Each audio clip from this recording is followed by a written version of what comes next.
Selesai menunjukkan pertunjukan yang tadi, para tamu diajak jalan-jalan oleh Septian keluar melihat malam yang syahdu, menghirup udara malam dan menyaksikan cabe-cabean sebat di pinggir jalan.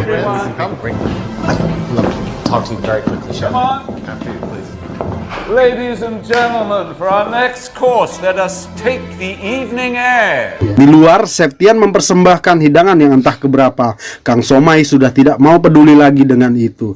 Hidangan itu akan dipresentasikan oleh asisten koki yang lainnya. Kali ini, betina yang bernama Keila tidak pakai mobil. Keila bercerita tentang kebangsaan Septian yang ingin menghajar lapis legitnya. Tetapi Keila menolaknya berkali-kali. Entah dari segi mananya cerita ini layak dianggap seni oleh Septian. Dan sesi permintaan maaf Septian disajikan dengan cara Septian merelakan bijinya ditusuk oleh Keila. I'm sorry.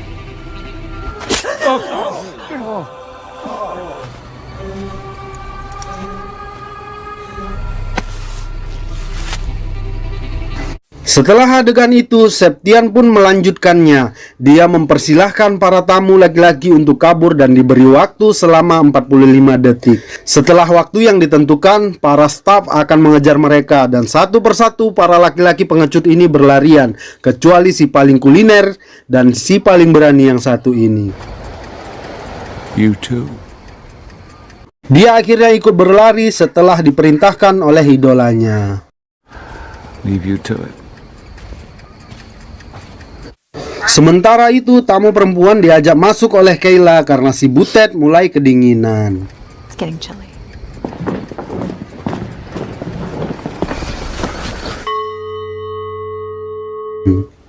Di dalam, para tamu perempuan diberikan makanan oleh Keila. Scene pun berpindah ke para tamu laki-laki yang sedang main kejar-kejaran dengan para staf. Singkat cerita, semua tamu laki-laki akhirnya tertangkap dan dibawa kembali ke dalam restoran. Nah, ini satu-satunya adegan yang bikin Kang Somai senyum-senyum sedikit. Akhirnya si paling kuliner Tyler dipanggil oleh Septian dan... You. Tell me why you're here. Come with me. You're a cook. Cooks belong in the kitchen. What? Yeah, I have something for you. What? Cook. You're a cook. Oh, I don't know. Sambil melihat beliau ini main masak-masakan, Kang Somai sambil berpikir, si telur ini adalah pemeran utama yang paling dibenci sepanjang sejarah, selain Aldi Taher. Ini pendapat Kang Somai sendiri. Menurut kalian gimana? Butter.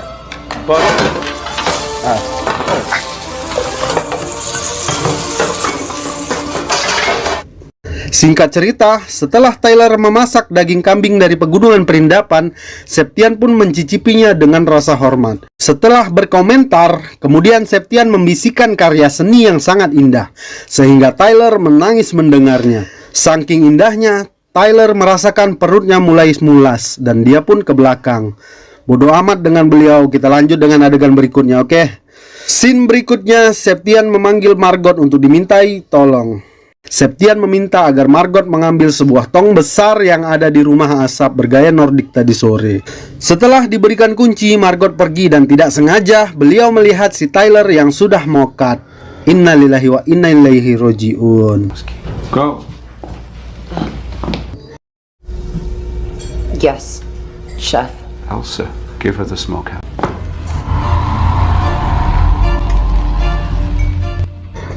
Di dalam rumah asap, Margot tidak menemukan apa-apa kecuali kegelapan yang ada.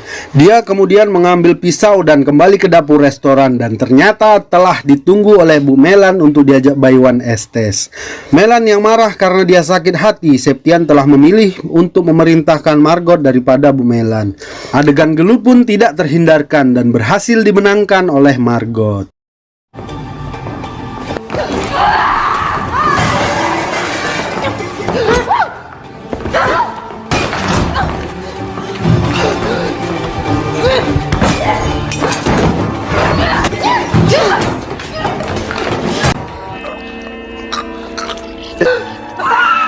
Oh my God!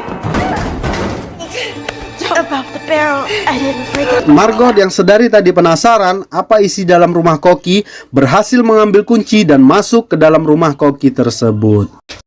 Di dalam, Margot melihat beberapa foto yang salah satunya adalah foto Septian sewaktu muda. Beliau adalah pegawai teladan dari restoran burger yang mana foto ini adalah kunci dari keselamatan Margot nanti.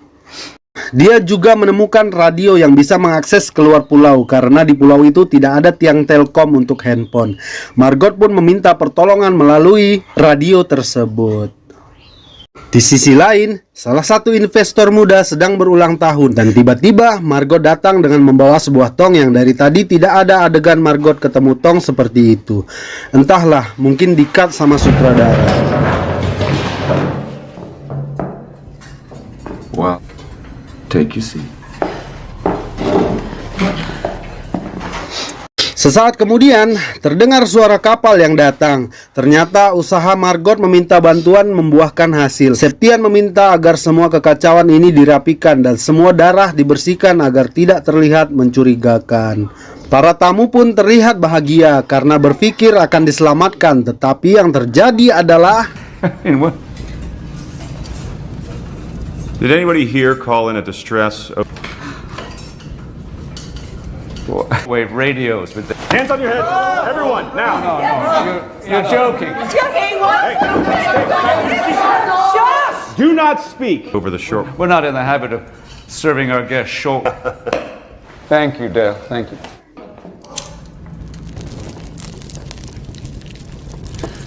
Mereka semua terkena prank dadakan. Show dilanjutkan dan terlihat para koki sedang menyiapkan sajian terakhir. Tapi tiba-tiba Margot menepuk tangannya dan mulai berbicara. Margot mengatakan dia tidak menyukai makanannya karena Septian sudah tidak memasak dengan cinta akan tetapi dengan obsesi yang tinggi. Margot kemudian meminta Septian untuk memasakkan burger keju untuknya. Burger keju yang mudah dihidangkan tanpa embel-embel kemewahan. Septian pun menyanggupinya dan sepertinya kali ini dia memasaknya benar-benar penuh dengan cinta dan keikhlasan. Tell me. A cheeseburger. A real cheeseburger. Not some fancy deconstructed avant-garde.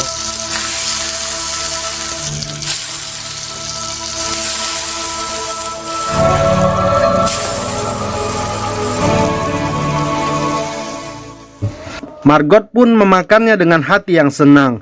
Sekali gigitan saja, kemudian dia meminta untuk membawa pulang karena ia sudah kenyang.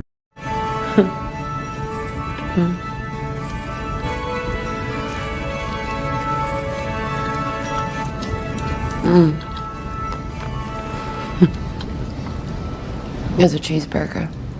Yeah. Can I get the rest to go?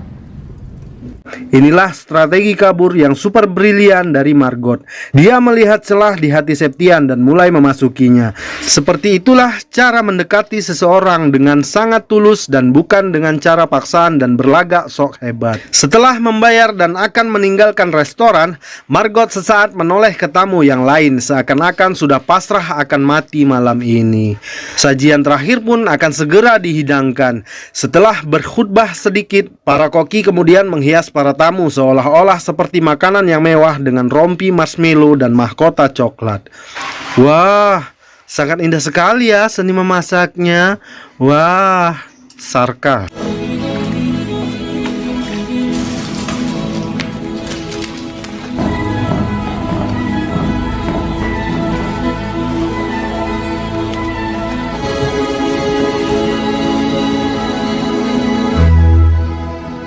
Sementara Margot sedang menghidupkan kapal, para tamu yang lain sedang dibakar api cemburu. Seluruh kompor dapur dihidupkan sehingga meledakkan restoran yang mewah itu. Dari kejauhan Margot pun menonton sambil santai makan burger dan film pun tamat.